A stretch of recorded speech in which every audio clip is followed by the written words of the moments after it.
Jadi abang yakin tanpa uang yang disebarkan kepada masyarakat, Allah masih kesempatan kepada manusia-manusia baik untuk menjadi anggota DPRA? Masih yakin abang? Baik, ada pelajaran Bang Udi, banyak pelajaran. Katakan di pilkada kita Aceh Singkil. Maaf. Saya yakin Bang Udi, ini ada saya kasih. Ini zaman yang rusak loh. Siap. Ada analogi yang saya kasih. Begini, dari 49 pemilihan kepala desa di tahun ini kemarin, ya kan? Iya. Berapa banyak incumbent yang menang? Itu Tipis. hanya sekitar 4 atau 5 yang kita lihat. Yang punya uang makan tumbang. Itu jawabannya Bang Udi. Assalamualaikum warahmatullahi wabarakatuh. Pemirsa, pada detik yang luar biasa ini kita bergabung dengan seorang tokoh yang sangat fenomena, Bang Wan Harlingga. Baik. Assalamualaikum. Waalaikumsalam. Siap Bang Udi. Ini adalah seorang tokoh yang sangat fenomenal di Kabupaten Aceh Singkil, bahkan juga merayap sampai ke beberapa kabupaten. Banyak yang bilang abang sangat pantas untuk menjadi seorang anggota DPRA untuk Dapil 9. Bang, abang ini kan sudah menjadi seorang pengusaha nih. Pengusaha kafe, kemudian abang juga terkadang memberikan konsultasi gratis kepada anak-anak muda yang ingin mengupgrade dirinya sehingga bisa menjadi puncak yang luar biasa. Artinya, ketika ada satu masalah di kalangan para pemuda, abang menjadi sebuah solusi. Ya, nama Wan Harlingga, jadi asal dari Danu Bungara, Kecamatan Kota Baharu. Kemudian 2019 akhir menikah dengan seorang putri dari Lai Pinang, Kecamatan Singkohor. Nah, aktivitas sehari-hari Bang Odi, selama ini kita aktif di kegiatan sosial, kegiatan kebudayaan, kemudian pariwisata, dan juga di pendidikan Bang Odi. Saya dulu 3 tahun honor menjadi guru.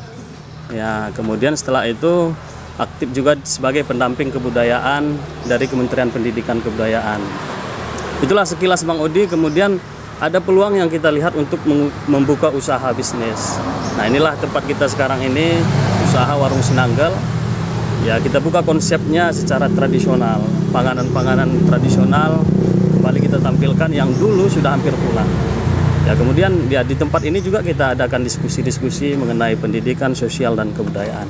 Itulah mungkin sekilas Bang Udi. Apa yang membuat abang ingin ikut dalam kompetisi menjadi seorang anggota DPRA? Pertama tentu motivasi ya Bang Udi. Motivasi, kemudian atas dasar dukungan-dukungan dari teman-teman, saudara-saudara, dan yang paling penting Bang Udi, satu, kita sudah mendapat restu dari orang tua. Nah, restu orang tua inilah yang menjadi pegangan kita. Kita berdiri karena restu dari orang tua kita dapat. Nah, jika pada saat itu saya berdiskusi dengan bapak dan ibu, dan hal itu mungkin tidak direstui, saya tidak akan bergerak Bang Edi. Saya tidak akan bergerak, saya fokus membuka bisnis misalnya hari ini yang kita geluti. Tapi bismillah nak, lanjut. Kalau untuk DPRA kami merestui. Atas dasar restu dari orang tua itulah kita semangat nih Bang Odi.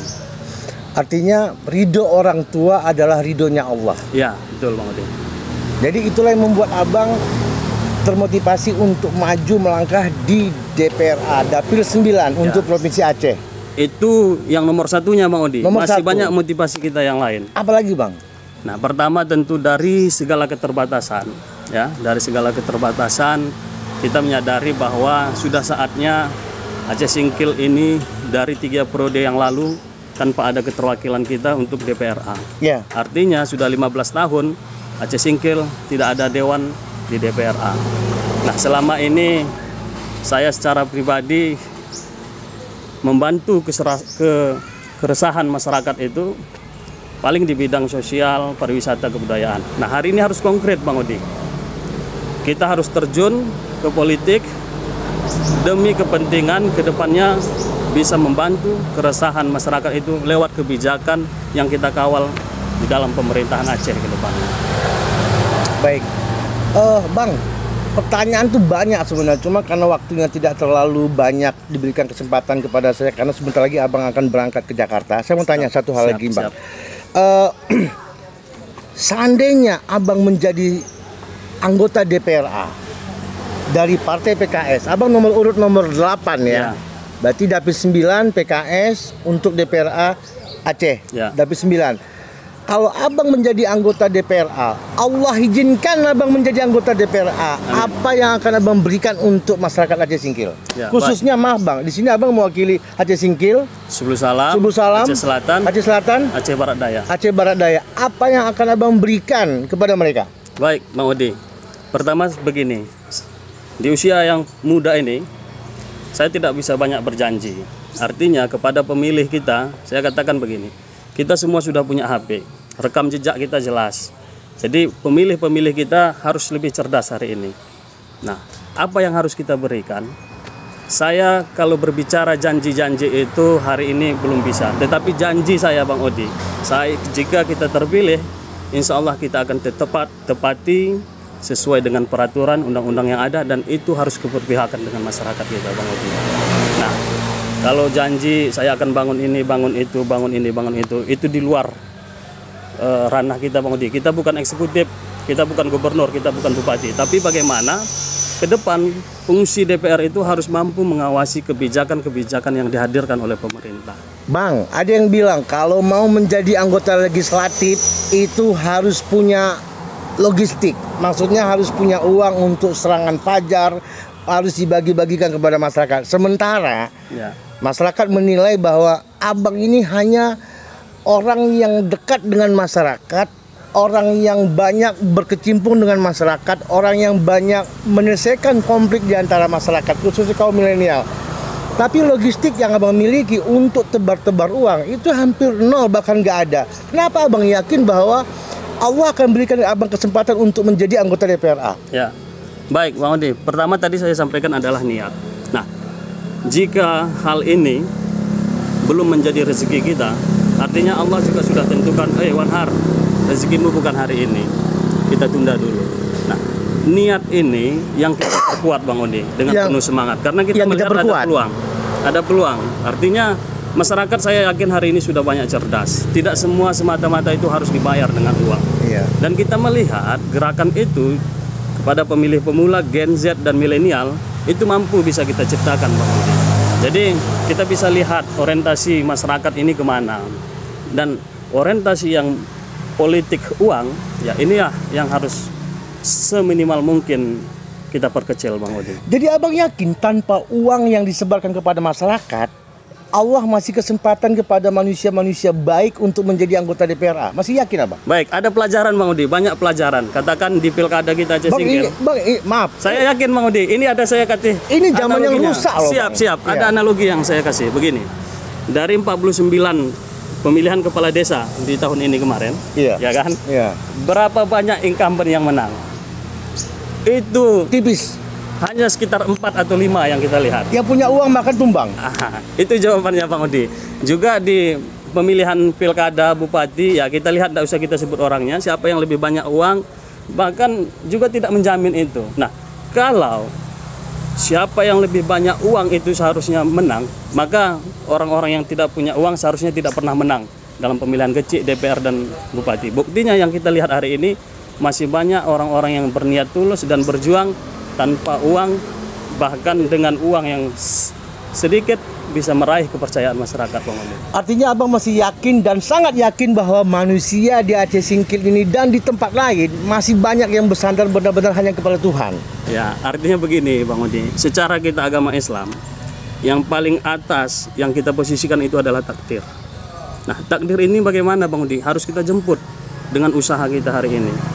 Nah, kalaulah saya katakan tadi uang semata-mata, seharusnya orang yang paling banyak uang itu tidak pernah akan kalah dalam kontestasi politik apapun itu. Nyatanya kalah. Nyatanya kalah. Fakta. Takdir inilah yang kita jemput Bang Adi. Kenapa sih cuma sedikit sih orang-orang seperti abang yang masih yakin kepada Tuhan, yang masih yakin bahwa fight itu nggak harus dengan money politik? Apa sih yang memotivasi abang sehingga abang berpikir bahwa kalau kita bersandar kepada Tuhan, Tuhan angkat derajat kita? Apa sebenarnya motivasi abang? Apakah memang itu? Ya betul, pertama itu tadi Bang Udi. Makanya hari ini niat untuk menjadi calon DPRA ini terus kita perbaiki setiap harinya Bang Udi. Makanya saya sampaikan tadi, kalaulah niat dan perjuangan ini membawa saya secara pribadi untuk mampu mengawal kebijakan pemerintah, maka kabulkanlah ya Allah. Tetapi kalau ini, gerakan ini, perjuangan ini membuat saya nanti menjadi orang jahat, maka ditunda dulu niatnya. Bang, ini pertanyaan terakhir. Dan maaf kalau pertanyaan saya menyakiti perasaan abang, tapi Siap. harus saya sampaikan. Siap. Banyak yang bilang abang itu hanya bermodalkan tekad dan bersandar kepada Tuhan, dan abang tidak punya uang untuk tebar ke masyarakat, dan abang tetap yakin menang. Bahkan ada orang bilang, udahlah Pak Wanhar, mundur saja, nggak mungkin anda pasti menang. Apa pendapat abang? Baik, ada contoh yang sudah saya lakukan Bang Odi. Sinanggel ini, Sinanggel 580. Kafe ini Ya, itu modal 580 itu Bang Odi, 580.000. 580.000 untuk membuat kafe sebesar ini. Ada tahapan-tahapannya Bang Odi. Serius? Serius. Jadi kenapa kita tabalkan 580? Itu adalah modal awal 580.000. Modal awal kita pertama nekat, kemudian relasi dan uang. 580.000 Bang Odi, kemudian terus berkembang dan inilah hasilnya. Itu dari 580.000. Artinya, kalaulah orang mau membuka usaha harus ada modal 100 juta baru bisa buka usaha, itu sudah biasa Bang Odi. Semua orang bisa. Semua orang biasa, semua orang bisa. Nah, gerakan itulah yang kita implementasikan dalam perjuangan menuju 2024 ini Bang Odi. Artinya abang berusaha mengajak kepada kaum pemuda, pemudi, kaum milenial untuk berpikir dan sadar bahwa hanya Allah modal kita dalam hal segala apapun. Ya. Dan ini sebetulnya konyol Bang Odi. Kalau orang-orang elit politik kita ini konyol nih gitu. Bang, kata mereka nggak ada uang, nggak ada politik. Ya. Ya uang tetap perlu Bang Odi. Setiap gerakan kita, operasional kita tetap perlu. Ya, itu minum artinya kopi ya. yang wajib itu ya pelan-pelan itu memang harus kita sediakan. Yang sunnah-sunnah seperti yang sampaikan Bang Odi itulah yang kita perkecil Bang Odi. Orang tua sudah mendukung. Istri sudah mendukung. Istri sudah mendukung. Kawan-kawan di beberapa kabupaten sudah mendukung untuk abang maju di DPRA. Hakikatnya Allah sudah memberikan ridho kepada abang ketika Allah tahu bahwa ridho orang tua itu datang kepada abang. Saya berpikir hari ini adalah bonus demografi. Ya kan, di mana usia produktif di usia 17 sampai 40 tahun itu lebih banyak jumlah pemilihnya hari ini di Kabupaten Aceh Singkil, bahkan di seluruh Indonesia. Itu adalah gerakan pemuda dan generasi milenial. Nah, saya sampaikan kepada teman-teman pemuda dimanapun setiap kegiatan-kegiatan kita. Jika pemuda hari ini bermalas-malasan, tidak berdaya, kemudian asyik tidur-tiduran, maka jangan harapkan akan hadir pemimpin-pemimpin terbaik di negeri ini ke depannya. Jadi mari kita bangkit, mari kita berusaha bersama-sama, apalagi teman-teman milenial dan pemuda. Karena hari ini pemuda itu akan menjadi pemimpin masa depan. Dan hari ini melalui Wan Harlingga, insya Allah memulai jalan itu Bang Odi. Wan Harlingga, PKS nomor 8 Dapil 9 Provinsi Aceh. Satu hal yang sangat fenomena di mana seorang pemuda berjuang tanpa logistik yang mumpuni, hanya bersandarkan kepada Allah Subhanahu wa taala. Insya Allah kalau memang Allah ridho, izin Allah beliau akan menang sebagai salah satu anggota DPRA dari Dapil 9.